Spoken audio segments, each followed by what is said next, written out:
আমাদের প্রিয় শাহ আহমদুল্লাহ হুজুর জাতীয় সঙ্গীতের বিষয়ে কি বলে, ভিডিওটি ভালো করে শুনুন। আমাদের যে জাতীয় সঙ্গীত আছে আপনারা জানেন যে রবীন্দ্রনাথের লেখা এই গানটি বাংলাদেশের জন্মেরও আরো বহু আগে তিনি লিখেছেন। এই গীতটা মূলত বাংলাদেশকে কেন্দ্র করে লেখা হয়নি।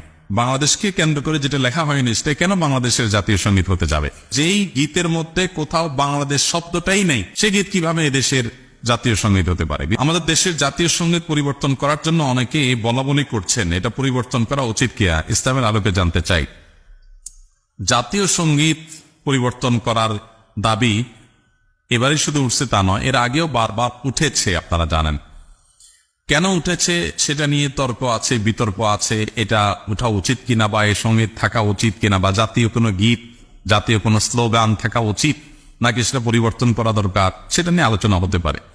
আমি সে আলোচনায় যাব, তার আগে একটু প্রাসঙ্গিক অন্য একটা বিষয় বলি। সেটা হলো যে দেশপ্রেমের নামে, দেশত্ববোধকতার নামে, দেশত্ববোধক কাজের নামে আপনি কোনো গীত, মিউজিক সংযুক্ত করে, বাদ্যযন্ত্র সংযোগে আপনি যদি কাউকে শুনতে বাধ্য করান, তাহলে সেটা তার স্বাধীনতার খর্ব করার সামিল, বিশেষ করে মুসলমানদের ক্ষেত্রে। কারণ ইসলাম যেহেতু বাদ্যযন্ত্র যোগে কোনো গান বাদ্যকে অ্যালাউ করে না, কোনো গানকে অ্যালাউ করে না, বিধায় আপনি দেশত্ববোধক গানের নামে, দেশপ্রেমের নামে আপনি আমাকে যদি এটা চাপিয়ে দেন, তাহলে এটা হবে আমার অধিকার লঙ্ঘন করা, আমার অধিকার খর্ব করা। সোজা কথা, দেশের সংখ্যাগরিষ্ঠ মানুষ যেটাকে হারাম মনে করে সেই কাজ আপনি দেশের মানুষের উপর চাপিয়ে দিতে পারেন না।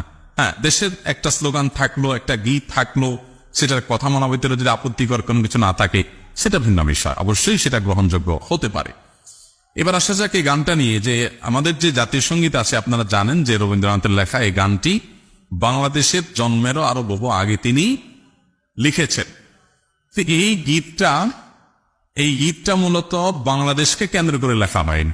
বাংলাদেশকে কেন্দ্র করে যেটা লেখা হয়নি সেটা কেন বাংলাদেশের জাতীয় সঙ্গীত হতে যাবে? এটা একটি বিষয়। আরেকটা বিষয় হলো, যেই গীতের মধ্যে কোথাও বাংলাদেশ শব্দটাই নেই, সে গীত কিভাবে এদেশের জাতীয় সঙ্গীত হতে পারে? বিধায় আমি তো মনে করি যে এই দাবিটা অযৌক্তিক না, যে আমাদের জাতীয় সঙ্গীত পরিবর্তন করা এটা সময়ের সবচেয়ে গুরুত্বপূর্ণ দাবিগুলোর মধ্যে থেকে একটি। আরেকটা এখানে বিষয় হলো যে আপনারা জানেন যে